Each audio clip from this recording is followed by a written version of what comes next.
Gente querida, nós vamos agora para a sequência da exposição sobre o Evangelho de João. Você que está sintonizando no nosso YouTube, no YouTube da IP Barra, ou no meu canal de Facebook, fazendo isso pela primeira vez, quero dizer que dominicalmente, pela manhã, nós estudamos na IP Barra o Evangelho de João, verso por verso, palavra por palavra. Nós acreditamos que esse é o método que mais ajuda o púlpito a ser pautado pela Bíblia.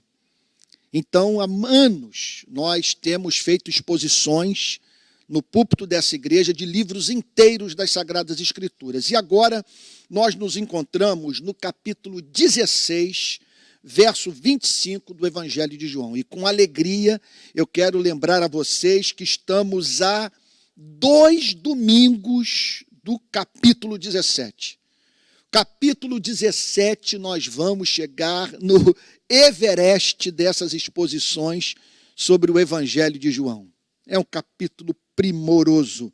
É daquelas passagens das Sagradas Escrituras que nelas percebemos a assinatura de Deus. Você olha para a excelência do texto e é movido a declarar: isso só pode ter sido revelação de Deus à humanidade.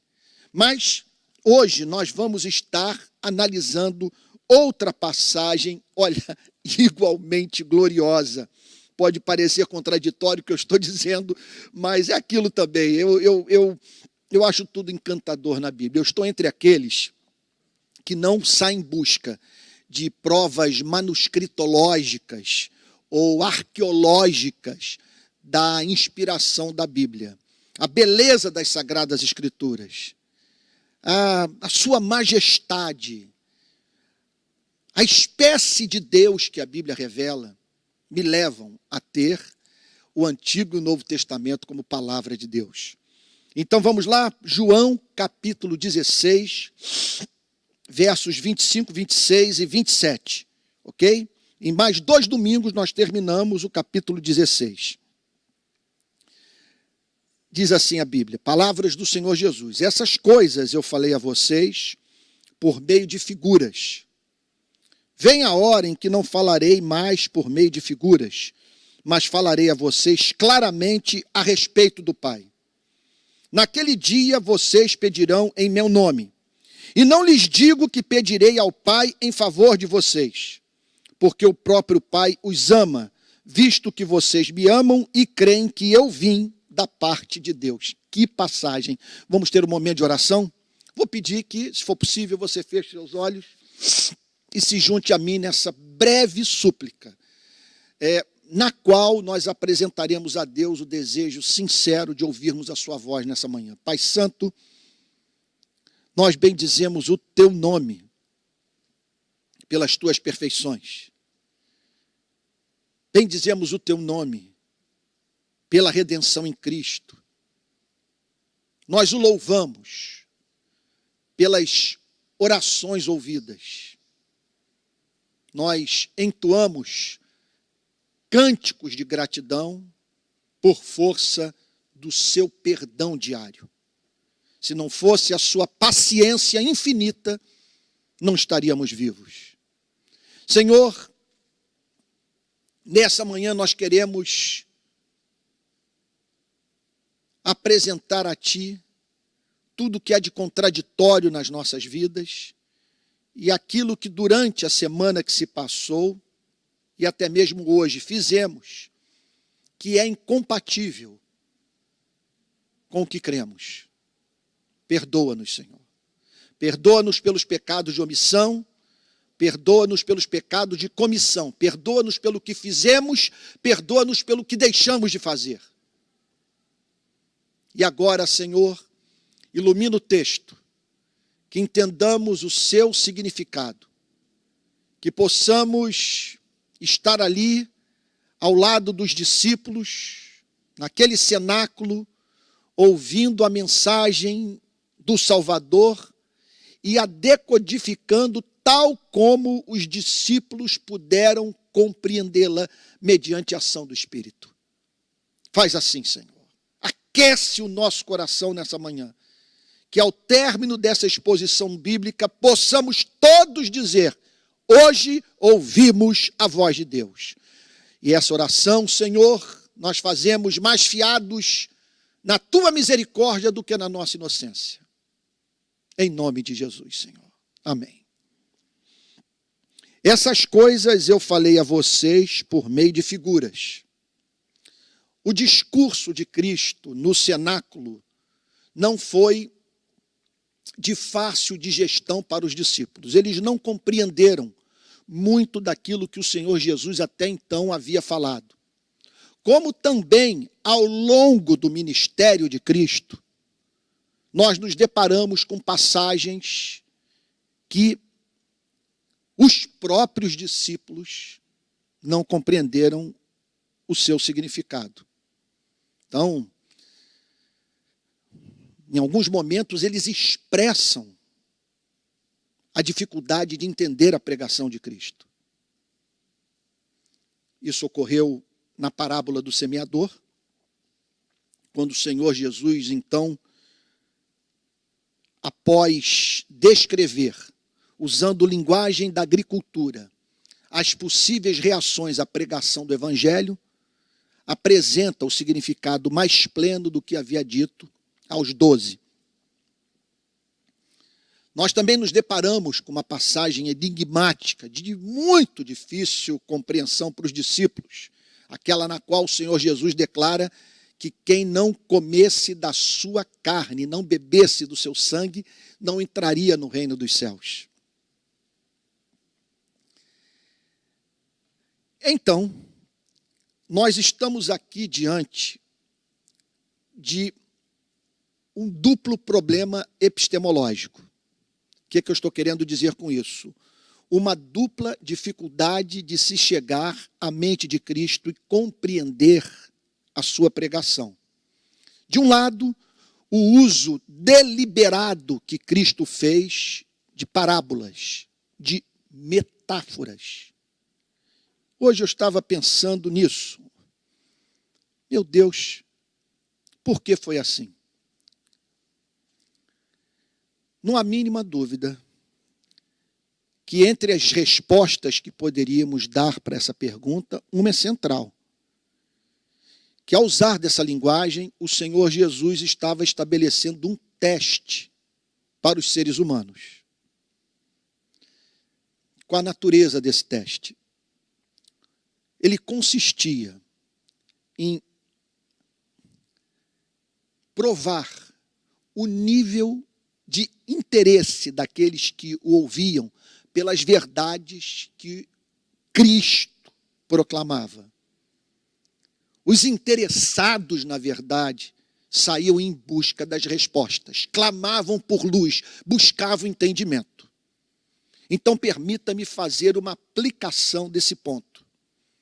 Não há mínima dúvida que as Escrituras são perspícuas, usando aqui a terminologia dos reformadores. Elas são claras na sua mensagem central. Esse é um grande pressuposto da reforma protestante no século XVI. Se você quer entender a reforma protestante, é necessário que você compreenda essa doutrina. A doutrina da perspicuidade das Sagradas Escrituras, que era um contraponto que os reformadores faziam ao discurso da Igreja Católica dos seus dias, que declarava que o laicato, a membresia da igreja, deveria aguardar do clero, dos bispos, a correta interpretação das Sagradas Escrituras. Os reformadores declaravam o oposto, que é dever do crente estudar a Bíblia, que a Bíblia estimula os cristãos a analisarem o texto inspirado, e que esses devem contar com a iluminação do Espírito Santo e não se sujeitar a nenhuma interpretação da Bíblia que viole a sua consciência, o seu entendimento das Escrituras Sagradas. Alguns dizem que aí está a semente da democracia no mundo ocidental. Contudo, os reformadores entendiam que a igreja sempre precisará de mestres. E que há pessoas no corpo de Cristo dotadas da capacidade de tornar redondo o que é quadrado, do ponto de vista teológico, na teologia. E que, portanto, há de fato passagens de difícil entendimento e para cuja interpretação nós humildemente podemos e devemos contar com a ajuda dos irmãos na fé que receberam esse dom de ensinar com graça, com poder e com clareza. Portanto, há uma dificuldade inerente à comunicação da verdade, por mais que Deus seja claro no enunciado da doutrina. Essa dificuldade se deve ao fato, e aqui eu faço minhas, conforme se costuma dizer, as palavras de C.S. Lewis, do cristianismo está lidando com verdade. Você pode apresentar uma religião simples quando você não tem a mínima preocupação em proclamar aquilo que é verdadeiro. Se você se dispõe a proclamar a verdade, você terá que lidar com as complexidades da verdade. Que é algo mais complexo do que a doutrina da Trindade, tem desafiado, nesses 2000 anos de história da igreja, as melhores mentes. Então, se os cristãos estivessem a inventar religião, jamais criariam uma doutrina como essa, mas simplesmente eles encontram nas Escrituras Sagradas declarações explícitas referentes à existência do Deus Pai, do Deus Filho, do Deus Espírito Santo. Num livro que, ao mesmo tempo, declara que há um único Deus. Então, há uma dificuldade, repito, que é inerente ao processo de nós compreendermos a mente de Deus tal como essa mente se revelou nos textos do Antigo e do Novo Testamento. Agora, há um outro problema, que se relaciona não apenas à complexidade dessa espécie de conhecimento. Estamos falando sobre Deus, sobre a sua criação, sobre a história da humanidade e a relação da soberania de Deus com o que ocorre debaixo do sol. Trata-se, portanto, de verdade ou de um conjunto de verdades altissimamente complexo. Mas soma-se a isso um outro problema: a nossa limitação. Muitas vezes aquilo que é claro, em razão da nossa propensão ao pecado, se torna obscuro. Sabe? Eu vou lhes dizer, eu acho que eu falei isso recentemente aqui numa pregação, tenho falado nas lives que tenho feito por aí. Eu não tenho ocultado de ninguém as crises que eu tenho com o protestantismo brasileiro. Crises profundas, a ponto de ver setores do protestantismo como uma outra religião, muito diferente da fé que conheci por meio da revelação de Cristo. Essas crises passam por uma série de pecados que detecto na vida de cristãos evangélicos brasileiros. Entre os elementos que me causam perturbação, há um que mexe profundamente com a minha vida do ponto de vista ministerial. Ora, eu vivo da pregação. O meu principal chamado é falar de Cristo. É expor as Sagradas Escrituras. Eu diria que de tudo que eu faço na vida é a única coisa que eu não abriria a mão. É minha intenção morrer proclamando a palavra de Deus. Num lugar como esse, por exemplo. Contudo, Pare para pensar no desânimo que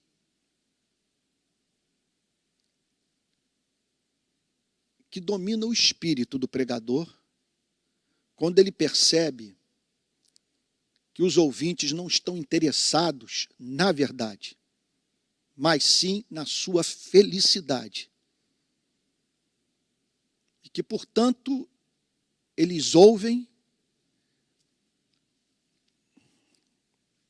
trazendo para a conferência, para o congresso, para a igreja, um filtro que não deixa passar nada que os incomode, que os faça rever as heresias nas quais vieram acreditar, ou que questionem a sua ideologia política, ou que os leve a tomar consciência de que a forma como lidam com as injustiças do mundo é repulsiva aos olhos de Deus. Então, esse é um problema universal que transcende as eras, que envolve todas as etnias. Ninguém se aproxima desse livro nu, sem estar sob a influência de condicionamentos das mais diferentes espécies e que dificultam, sendo assim, a compreensão da mensagem de Cristo. E aqui então Cristo está dizendo, essas coisas eu falei a vocês por meio de figuras. Agora, vem a hora, então estava se aproximando um ponto absolutamente distinto da relação de Deus com seu povo, em que essa dificuldade intelectual seria sobrepujada pelo nível de luz que a igreja haveria de receber. Vem a hora em que não falarei mais por meio de figuras. Vem a hora em que não falarei mais por meio de figuras. Há um processo nessa intenção de Deus de revelar-se a si mesmo à sua igreja. Há verdades para cuja compreensão é necessário que Deus intervenha na história, sinalizando a sua verdade, de modo que outras verdades mais possam ser compreendidas pela igreja. É impressionante, nesse sentido, nós observarmos o que aconteceu no início do século XX. A Primeira Guerra Mundial, seguida da Segunda Guerra Mundial. Esses dias eu usei uma linguagem, inclusive dura, ao descrever o que aconteceu com a filosofia moderna na Primeira Guerra e na Segunda Guerra Mundial. Eu diria que o ímen da ingenuidade humana foi rompido. O que eu estou querendo dizer com isso? Se voltarmos para o século XIX, nós vamos encontrar pensadores de direita e de esquerda declarando a seguinte coisa, que pela razão nós vamos eliminar os problemas do mundo e construiremos modelos de sociedade justos, igualitários, de maneira que as descobertas que fizemos nos últimos séculos, que culminaram na Revolução Francesa, na Declaração de Independência dos Estados Unidos, na Revolução Industrial Inglesa, nos levarão a viver numa outra espécie de mundo. Esse é o sonho iluminista, profundamente racionalista e baseado num pressuposto inverificável, indemonstrável. Eu diria o seguinte, refutado pela história da humanidade, que a nossa natureza é boa. Muitos acreditavam nisso. Mas o meio é que nos corrompe. E aí então vem a Primeira Guerra Mundial, a Segunda Guerra Mundial. As bombas em Hiroshima e Nagasaki. Um bombardeio em Dresden. O sonho de Hitler de conquistar o mundo. A revanche soviética. E tudo que os russos fizeram com os alemães ao entrarem na Alemanha em 1945.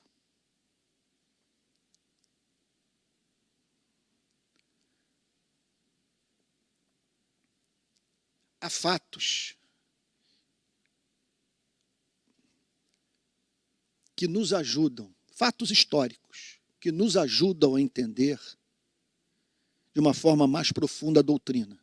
Me parece que, falando resumidamente, que as duas guerras mundiais nos ajudaram de uma forma toda especial a saber que o homem carece de redenção. Que nós somos inclinados ao mal. Que precisamos, portanto, de um Redentor que nos salve da punição do pecado e que nos salve do pecado também. Agora, quando olhamos para esse texto,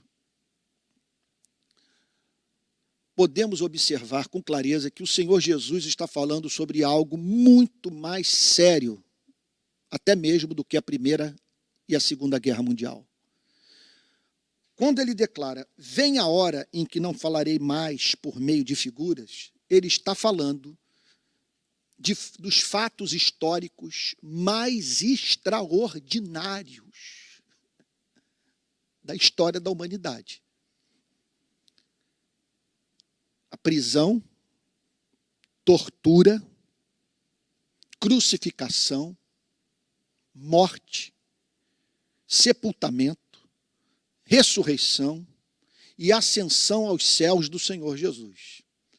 Sem a mínima dúvida, quando ele fala sobre naquela hora, ele está falando do que haveria, da doutrina de 3 anos de ensinamento que seriam vistos a partir desses fatos históricos extraordinários. E sem os quais a igreja estaria privada da grande bênção descrita por Atos capítulo 2, a bênção de Pentecostes, o dilúvio do Espírito Santo, que fez com que a igreja obtivesse um nível de conhecimento impressionantemente mais profundo do que os discípulos puderam obter, mesmo vivendo na companhia literal, física, palpável, tangível de Cristo. Ora, basta nós olharmos para a carta aos Efésios, ou analisarmos o texto de Romanos, ou a compreensão da justificação pela fé, tal como está registrada na carta aos Gálatas, ou o conceito de amor em 1 Coríntios capítulo 13. É sobre isso que o Senhor Jesus está falando. Vem a hora em que não falarei mais por meio de figuras, mas falarei a vocês claramente a respeito do Pai. Mas falarei claramente a vocês a respeito do Pai. O caminho será pavimentado, uma conquista será obtida, que é a conquista pelo sangue do Cordeiro, da bênção do Espírito Santo. A igreja será preparada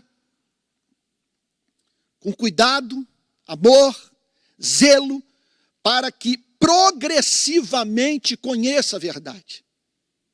O que nos ensina, portanto, que nós devemos seguir o modelo do Espírito Santo. Que modelo é esse? Não apresentar para aquele para o qual estamos anunciando a palavra de Deus aquilo que é de difícil de gestão. Então, tratar, por exemplo, das doutrinas da graça, do plano eterno de Deus, de salvar pecadores, garantindo eternamente a sua redenção, é alimento pesado a ser digerido pelos experimentados, por aqueles que não são mais crianças, não são mais meninos e meninas levados de um lado para o outro por qualquer vento de doutrina. Daí a importância de nós não levarmos para o púlpito, para as classes de escola dominical, para os grupos pequenos, aquele tipo de discussão que só causa desconforto, embaraço, confusão mental, uma vez que a própria Bíblia reconhece que as faculdades espirituais do homem e da mulher precisam estar desenvolvidas a fim de que esses recebam, sem que lhes cause desconforto, tropeço, aquela espécie de verdade que só pode ser acolhida pelos que amadureceram na fé. Então, vem a hora em que não falarei mais por meio de figuras, mas falarei a vocês claramente a respeito do Pai. Falarei claramente a respeito do Pai. Isso aqui é coisa para nós ficarmos o dia inteiro. Vou até olhar aqui no relógio, porque o meu medo é não sair dessa frase. Falarei claramente a vocês a respeito do Pai. Então vamos parar para pensar. Em primeiro lugar, falarei a vocês. Vamos parar para pensar. Vamos analisar cada palavra. Quem vai falar? O Filho de Deus. Então nós estamos diante de alguém que, quando falava sobre Deus, proclamava aquela espécie de verdade liberta dos grilhões, dos condicionamentos culturais aos quais nós estamos expostos. Por que falarei a vocês? Porque nós precisamos desesperadamente dessa revelação. Ele terá que falar, porque trata-se de uma espécie de verdade que nós só podemos receber mediante revelação. Não é uma questão de você subir uma montanha e passar um ano pensando sobre o ser de Deus, os seus atributos, o seu caráter, a sua redenção, se é que existe alguma redenção a ser recebida pelo homem. O que Jesus está dizendo é o seguinte: esqueça. Vocês podem fazer ciência. Vocês podem se transformar até mesmo em feiticeiros. Criando, portanto, através da investigação científica, uma espécie de tecnologia que faz com que vocês exerçam gradativamente controle impressionante sobre a natureza. Agora, quando o assunto é o Criador, a relação do Criador com a criatura, vocês são uma desgraça. Porque vocês se aproximam do Criador sob a influência das suas paixões, dos seus interesses pessoais, da sua fobia. Ora, vocês estão confundindo esse Criador com o diabo e dedicados a práticas infantis, bizarras, medonhas, na perspectiva de ganharem o amor do Criador. E ora, vocês transformam o Criador num avô celestial, num Deus que só existe para bancar os desejos egoístas de seus corações. Por isso, nós vemos aqui o Senhor Jesus dizendo: eu vou falar com vocês e vou falar claramente, de forma iniludível. Não haverá espaço para sofisma, para dialética cretina, que faz com que o homem, portanto, nunca esteja seguro da verdade. É por isso que eu não tenho a mínima simpatia pela chamada teologia liberal. Tem nada a ver com liberalismo econômico.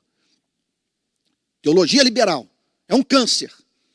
Dá para você ser liberal em economia e ser cristão. Agora, não dá para você ser liberal em teologia e ser cristão. Que o liberalismo teológico diz, sabe, que Deus é incognoscível. Até a teologia reformada afirma isso. Você vai para a teologia de Calvino, você vai para Hermann Bavinck, você verá esse tipo de afirmação. Mas não uma incognoscibilidade que impeça o homem de dizer que Deus existe, que ele é possuidor de atributos básicos, presentes na vida dos seres humanos, que ele ama, que ele delibera, que ele pensa, que ele exerce governo soberano sobre o universo, que é possível você se dirigir a ele e o chamar pelo nome. Nesse ponto, a teologia reformada é muito esperançosa, porque ela acredita no que Jesus está afirmando aqui. Eu vou falar a respeito do Pai com clareza. Então, aqueles que só falam no negativo, e é impressionante isso, só falam a partir daquilo que se deve negar com relação ao ser de Deus. Agora, ficou pensando, o nível de conhecimento de Deus que essas pessoas, portanto, acabam sugerindo que possuem, a ponto de declarar que as espécies de declarações que são feitas, que negam o que a teologia clássica costuma afirmar, por julgar que essa teologia está sendo presunçosa demais ao afirmar aquilo que não pode ser afirmado sobre um ser tão acima de nós. Eu espero que eu esteja sendo claro.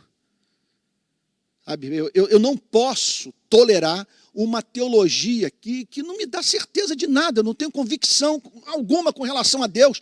Quando eu me aproximo dele, a oração para mim, sei lá, é alguma coisa completamente destituída de significado, porque eu não sei quem ele é. Não sei como me dirigir a ele, como me relacionar com ele, em quem acreditar. Esse não é o Deus de Abraão, de Isaac e de Jacó. O Deus que foi conhecido pelo nome, pelo seu Israel eleito. Então, vem a hora em que não falarei mais por meio de figuras, mas falarei a vocês claramente a respeito do Pai. Isso é importante de ser frisado. Não confunda cristianismo com pregação sobre moralidade. Muitos pensam que ser cristão significa apenas se preocupar com ética sexual. Vamos agora pensar na ética do tabaco, vamos agora pensar na ética do dinheiro, vamos pensar agora na ética da ingestão de bebida alcoólica, vamos pensar na ética da justiça social, da ética do pobre. Ora, é claro que há implicações éticas, os pressupostos intelectuais do Evangelho para todas essas áreas da vida. Mas, olha, não há nada mais distante da verdade do que pressupor que o Evangelho tem como preocupação tornar o adúltero casto, o alcoólatra abstêmio. Sabe? Até mesmo, vamos pegar uma ilustração mais radical, o homicida, um amante da humanidade. O cristianismo está principalmente preocupado com a relação do homem com seu Criador. O cristianismo, de certa forma, pouco se preocupa se estamos fazendo as coisas certas. Porque pode ser que estejamos fazendo certo pelo motivo errado. Sem fé, diz Hebreus 11, verso 6. É impossível o homem agradar a Deus, porquanto importa que aquele que se aproxima de Deus creia que ele existe e se torna galardoador daqueles que o buscam. Isso é central. Aqui está o Senhor Jesus, portanto, dizendo, falarei claramente a respeito do Pai. Então, a preocupação do cristianismo é com a relação do homem com o seu Criador. E engana-se, preste atenção, eu não estou querendo ser bombástico, eu não estou querendo ser deliberadamente, vamos assim dizer, chocante na minha forma de falar. Entendo o que eu vou dizer. O cristianismo não está principalmente preocupado com a relação do homem com Deus. Para a fé cristã, a palavra Deus não resolve nada. Tanto é que quando eu vejo alguém usando o nome de Deus para conquistar alguma coisa na vida, eu sempre sou levado a fazer a seguinte pergunta: meu Deus do céu, que espécie de Deus essa pessoa acredita? Ali está ela, falando tanto sobre Deus. Mas vamos analisar o que essa pessoa tem a dizer sobre esse Deus. Por favor, defina esse Deus ao qual você diz servir. E aí, então, nessas horas, nós descobriremos que estamos diante de um ídolo. Que ele está usando a mesma palavra que nós usamos na igreja, ele ou ela. Mas sem prestar a essa palavra o conteúdo evangélico revelado pela mensagem do próprio Cristo. O cristianismo não está interessado em Deus, ele está interessado no Pai. O cristianismo não quer que nós conheçamos a Deus, o cristianismo quer que nós conheçamos esse Deus doce, amoroso, perdoador, que Jesus Cristo nos ensinou a chamar de Pai. Então, eu falarei claramente a respeito do Pai. Então, a igreja é um lugar no qual deve-se falar claramente sobre o Pai. Esse é o grande vetor da vida de toda a igreja. Para onde a escola dominical deve nos conduzir? Os congressos, as conferências, os cultos de domingo, de meio de semana, as atividades em geral da igreja. Há um conhecimento claro a respeito do Pai. Tem que ser uma igreja versada na revelação que Jesus Cristo fez sobre o Deus Pai. Falarei claramente a respeito do Pai. Verso 26. Naquele bendito dia, uma era que foi inaugurada com o derramamento do Espírito Santo, sem a mínima dúvida. Essa é a interpretação praticamente unânime dos comentaristas bíblicos.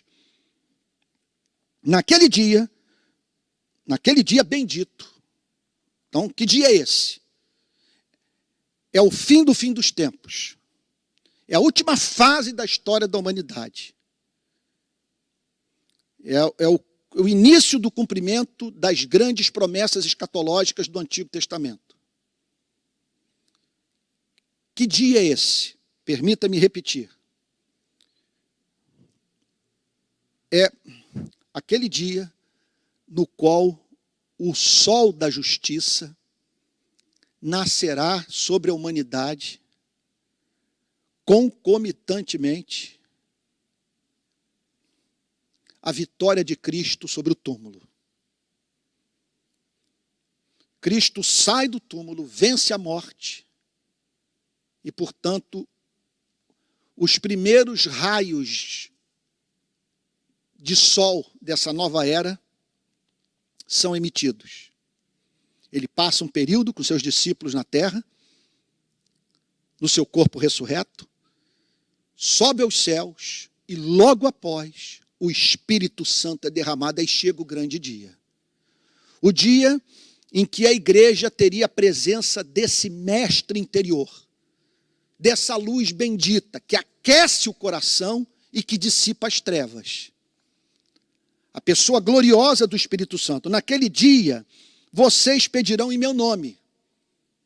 Tema sobre o qual nós já falamos no domingo passado, numa das mensagens que eu trouxe para o púlpito dessa igreja, que mais me comoveram, que mais marcaram a minha vida. quando nos versos 23 e 24 o Senhor Jesus declara: em verdade lhes digo, se pedirem ao Pai alguma coisa em meu nome, Ele lhes concederá. Até agora vocês não pediram nada em meu nome. Peçam e receberão, para que a alegria de vocês seja completa. Eu não sei, você consegue conceber alguma promessa maior do que essa? Algo mais esperançoso? Que mais possa nos sacar das dúvidas, do desespero, da angústia existencial? E aí então, no verso 26, o Senhor Jesus reitera o ponto.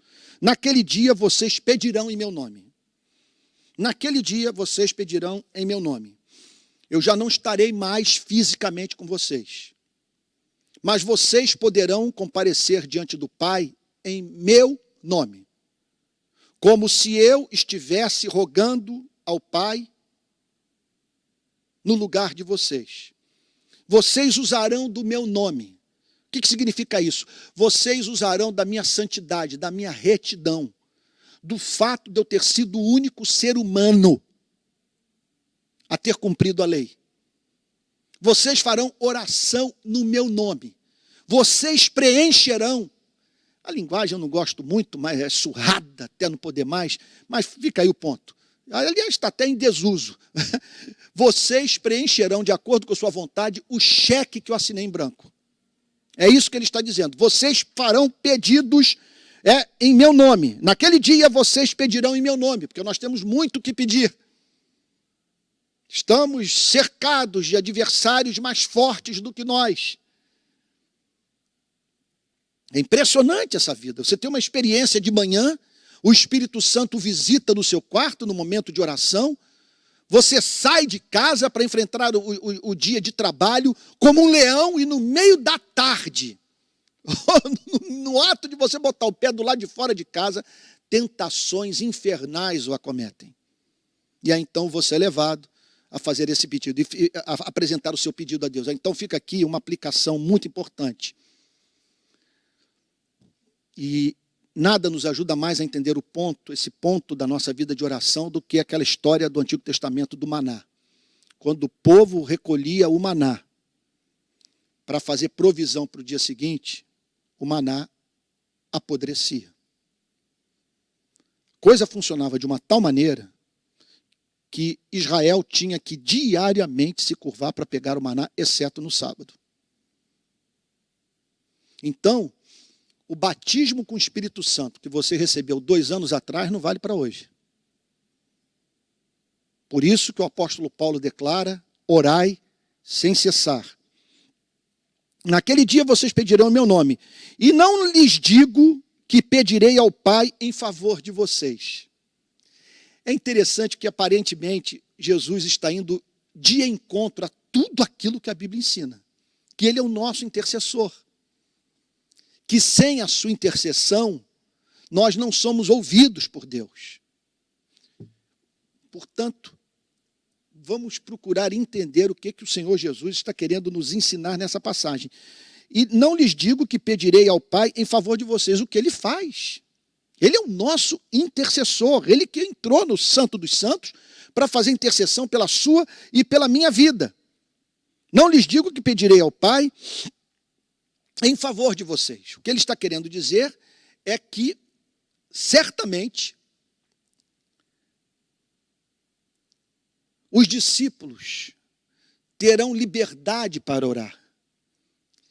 Que quando aquele dia chegar, isso de uma forma toda especial, eles não deverão se sentir espiritualmente tímidos, a ponto de julgarem que, devido à sua pecaminosidade, o Pai não os ouvirá. Portanto, sendo levados a crer que tudo o que lhes cabe fazer é esperar na intercessão de Cristo. Que tudo que eles devem praticar é uma espécie de esperança muda, que, em razão desse senso de indignidade, os faz se manter silentes, esperando na misericórdia de Cristo. O que é muito bonito, mas essa espécie de humildade Deus não quer que nós tenhamos. Não lhes digo que pedirei ao Pai em favor de vocês, porque o próprio Pai os ama. Isso aqui é encantador. Veja, o que ele está dizendo é que o Pai não é um Deus relutante em abençoar. Um Deus, portanto, que tem que ser convencido pela defesa que esse advogado celestial faz da sua e da minha vida, a fim de ser justo a nós e atender a nossa súplica. Não se trata de um Deus relutante em abençoar e que precisa ouvir os rogos do seu único filho. O que o Senhor Jesus está querendo dizer é que nós não temos um Deus impassível, sentado no seu trono, e um filho ativo na nossa redenção, morrendo por nós, apaixonadamente desejoso de nos redimir. Não, o que o Senhor Jesus está dizendo é que o Pai e o Filho têm interesse na nossa redenção. E não lhes digo que pedirei ao Pai em favor de vocês, porque o próprio Pai os ama. Dá para você conceber uma coisa como essa? O próprio Pai os ama. Então, o que nós estamos vendo aqui? O Pai envia o seu único filho a esse mundo de trevas. Esse mundo que precisa que alguém lhe fale claramente sobre Deus. O Filho de Deus se manifesta. E ele tem um recado a entregar para a sua igreja, para aqueles que, dentre a humanidade caída, se reconciliaram com o Pai. Então, você imagina a cena, o Pai enviando o seu Filho, e o Filho vindo a esse planeta com uma incumbência. Qual a incumbência? Convença aqueles que você ganhar como discípulos de que eu os amo. Ajude-os a entenderem que eles são profundamente amados. Isso é evangelho. É mais do que moralidade. Moisés no púlpito, no lugar de Cristo, pregação sobre moralidade no lugar de pregação do evangelho gera loucos, doentes, neuróticos, gente que vive no inferno e que inferniza a vida dos seus irmãos na fé. E não lhes digo que pedirei ao Pai em favor de vocês, perdoe-me repetir, porque o próprio Pai os ama. Então, há um interesse no Pai em os salvar. O nosso coração é só um. Porque o próprio Pai os ama, visto que vocês... Aí tem a condição. E aqui nós nos deparamos com a difícil resposta neotestamentária para uma pergunta que crianças até mesmo fazem em escola dominical, que estão presentes também em seminários teológicos. Deus ama todos os seres humanos? Que resposta você daria para essa pergunta? À luz do Novo Testamento, nós podemos dizer que Deus ama a todos os seres humanos? Aqui o Senhor Jesus oferece uma resposta para essa pergunta tão importante. Porque o próprio Pai os ama. Então aqui nós vemos o Pai amando os seres humanos. Contudo, o Senhor Jesus condiciona esse amor. Visto que vocês me amam e creem que eu vim da parte de Deus. Visto que vocês me amam e creem que eu vim da parte de Deus. Portanto, isso aqui também dá pano para manga. Dá para ficarmos aqui o dia inteiro pensando sobre essa frase final, e eu vou terminar nesse verso. Porque o próprio Pai os ama, visto que vocês me amam. Portanto, está certo aquele que diz que Deus ama todos os seres humanos. Está certo aquele que diz que Deus não ama todos os seres humanos. Vai depender do sentido que nós damos à palavra amor ao fazermos uma declaração como essa. Se a pergunta tem relação com o amor benevolente de Deus, aquele amor mediante o qual Deus trata com bondade as suas criaturas, nós podemos dizer que Deus ama todos os seres humanos. Se a pergunta é, Deus ama a todos aqueles que Ele formou a partir do primeiro casal, que Ele criou a sua imagem e semelhança, nós temos que dizer, sim, Deus ama todos os seres humanos.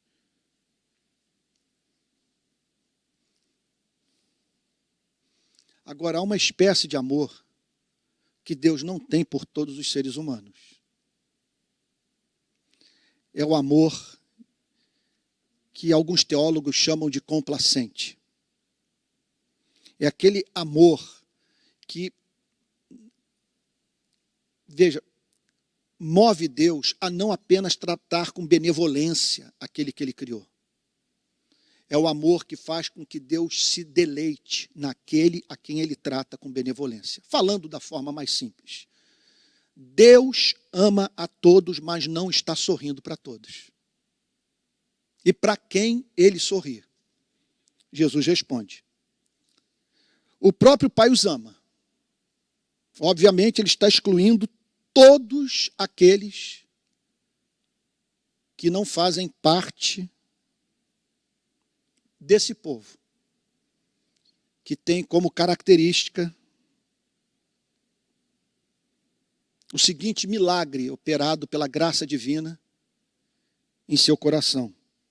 Visto que vocês me amam, não há como dissociarmos Deus da pessoa de Jesus Cristo.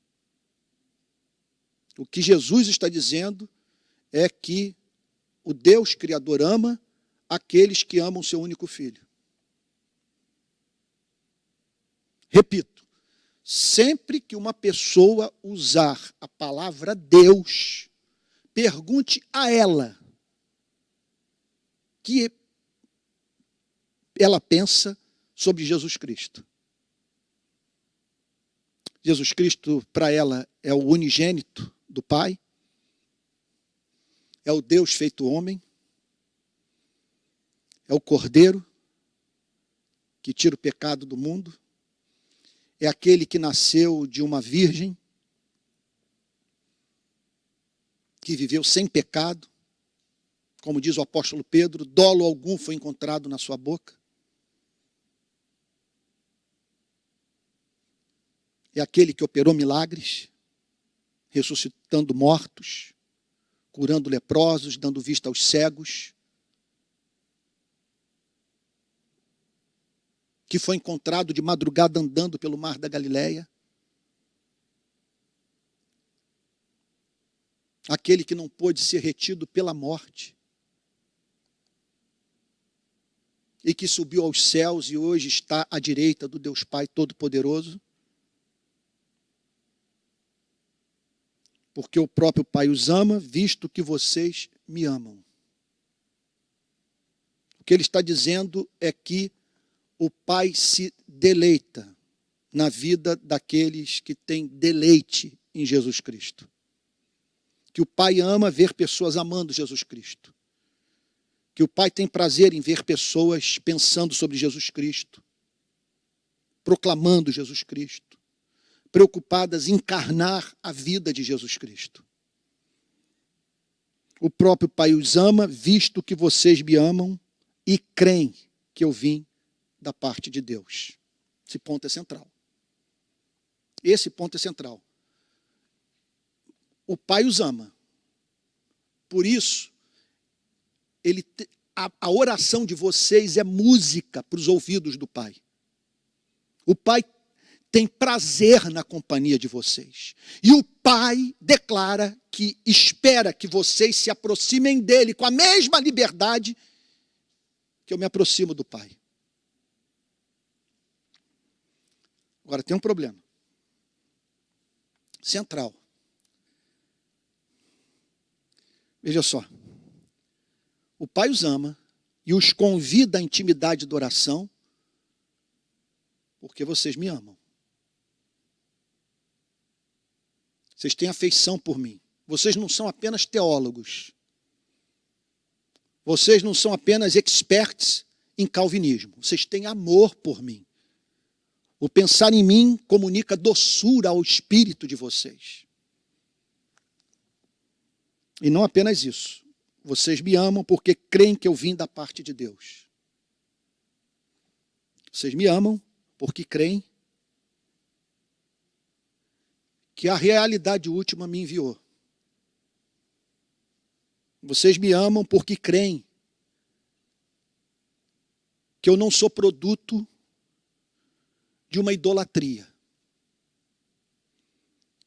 Que o que eu revelei a vocês é pura expressão, vamos assim dizer, usando as palavras de Francis Schaeffer, da verdade verdadeira. Repito, aquilo que corresponde à realidade última. Então, preste atenção no que eu vou lhe dizer. Não se impressione jamais com pessoas falando sobre Deus. Procure saber como que essas pessoas veem Jesus Cristo.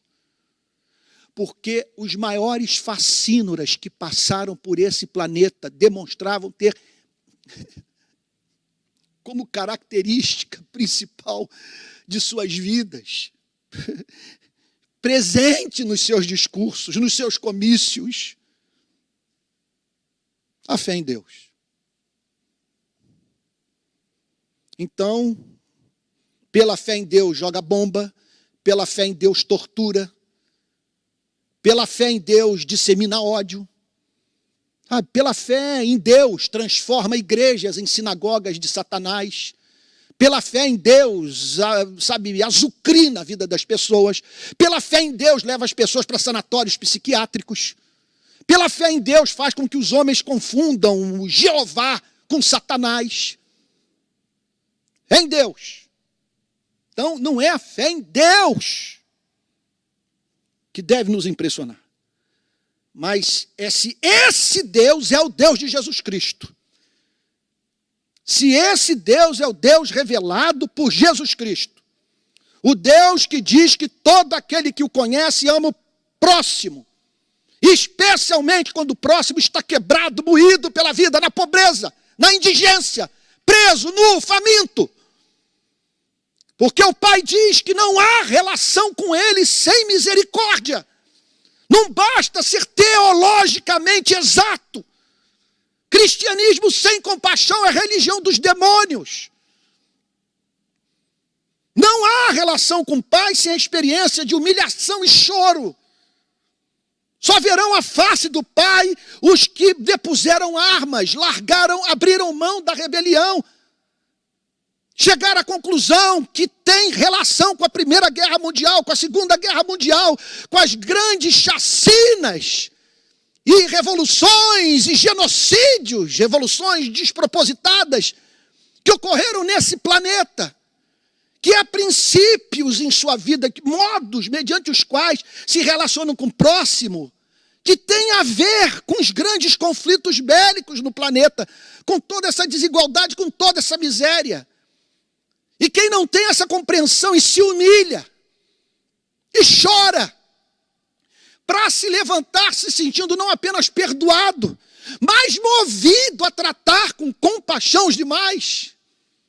Sem isso, não há redenção, não há comunhão com o Pai. Então é muito importante o que Jesus está falando sobre oração. Ele está dizendo, venham, se aproximem porque o Pai os ama. Mas ama quem?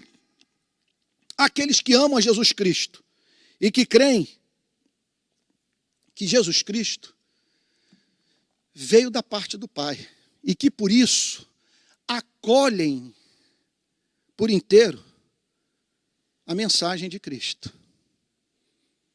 São humanizados pela pregação. São fazedores de pontes entre os seres humanos. Eles são chamados de pacificadores. Famintos e sedentos por justiça. Mansos. Porque eles não têm como ser duros. Uma vez que se derem um tratamento duro ao próximo, estarão se comportando de modo diferente daquele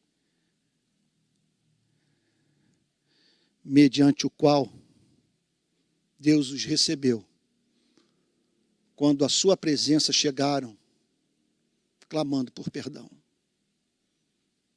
Então, essas coisas eu falei a vocês por meio de figuras. Vem a hora em que não falarei mais por meio de figuras, mas falarei a vocês claramente a respeito do Pai. Naquele dia vocês pedirão em meu nome, e não lhes digo que pedirei ao Pai em favor de vocês, porque o próprio Pai os ama, visto que vocês me amam e creem que eu vim da parte do Pai. Vamos orar? Pai Santo, nós bendizemos o teu nome pela tua palavra. Espada de dois gumes, Senhor, que separa a alma e espírito, juntas e medulas, que ilumina o recôndito do nosso coração. Nós bendizemos o teu nome por amarmos Jesus Cristo, porque a maior prova de que o Senhor nos ama é o amor que temos por Jesus Cristo.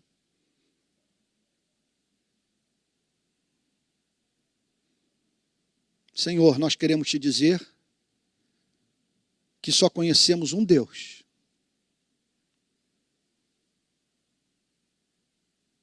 Mas nem por isso vamos tratar com descortesia aqueles que divergem de nós.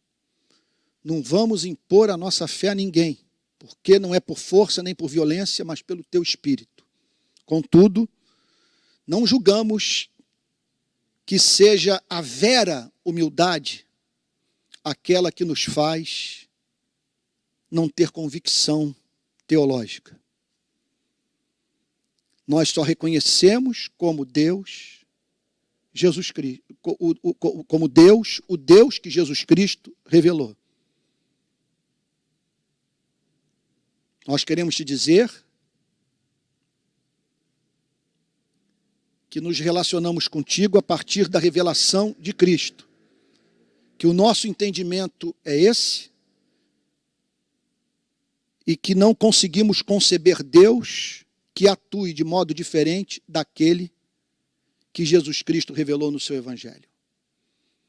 Senhor, e ajuda-nos, em razão desse amor que tu tens por nós, a com ousadia entrarmos no Santo dos Santos e apresentarmos os nossos pedidos a ti. Botarmos diante do teu altar os nossos sonhos, Senhor. Na esperança inabalável de que seremos ouvidos por ti, porque na tua palavra está escrito que o que o Senhor sente por nós é infinitamente maior do que um pai e uma mãe sentem pelos seus filhos. A ti toda a honra, toda a glória e todo o louvor, Pai Santo, Deus de nosso Senhor e Salvador Jesus Cristo, no nome de quem oramos, com perdão dos nossos pecados. Amém.